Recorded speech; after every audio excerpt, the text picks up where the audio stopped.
good. We're definitely not going to be able to do audio on set.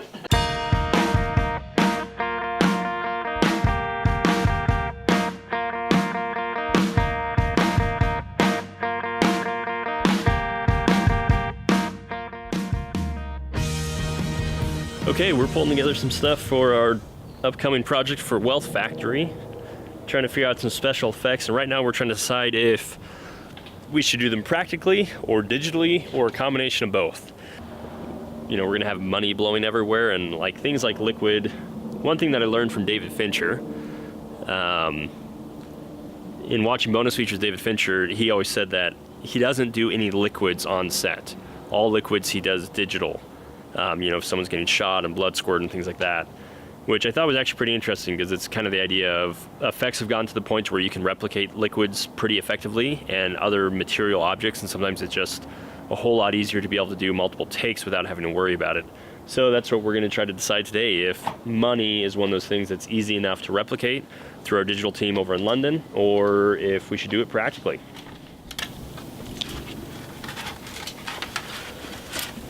Right now I'm putting together a test just to see if a vacuum could potentially do the trick.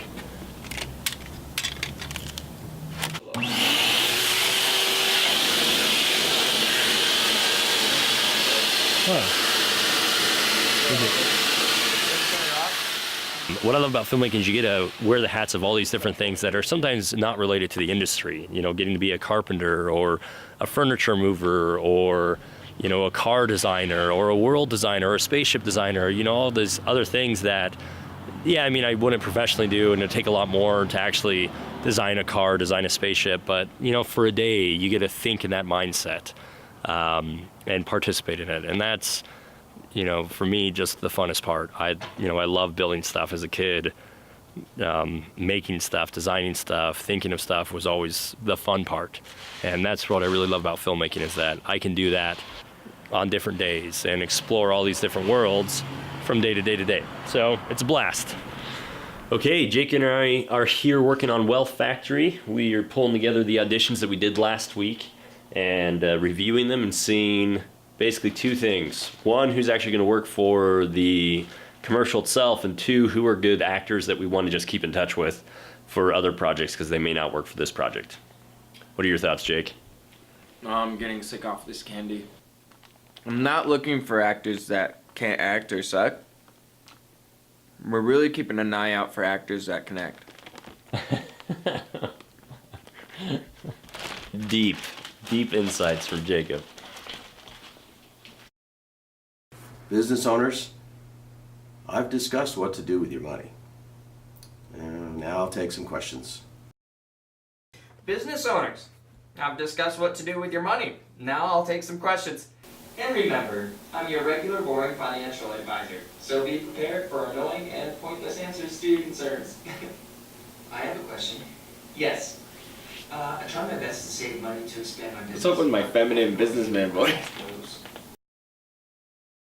So you're saying I should use my money to invest in another company? I was gonna do a talking line. Because I love her, like... Do one of her talking ones. Yeah. I felt like she did a very good job with like just keeping it super subtle. Okay, we are doing some shot testing for Wealth Factory. So we've got our kitchen table here that we're using as a stand-in for our conference table. Business owners, now that we've shown you how to use your money, we'll take some questions. Be prepared for annoying and pointless answers to your concerns. Yeah, so you're saying I should use my money to invest in other companies to benefit my own? So yeah, so the first round we just did with us as the team members, and then our partner for the video, just acting out the parts, and all that is trying to figure out how all the shots go together and what's the best way to tell the story. So as you can tell up here, we have all the shots and kind of what cameras they'll be filmed with.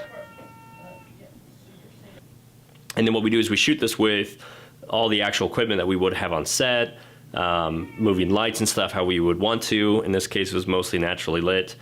And we figure out, okay, how does it all flow together with the actual camera movement?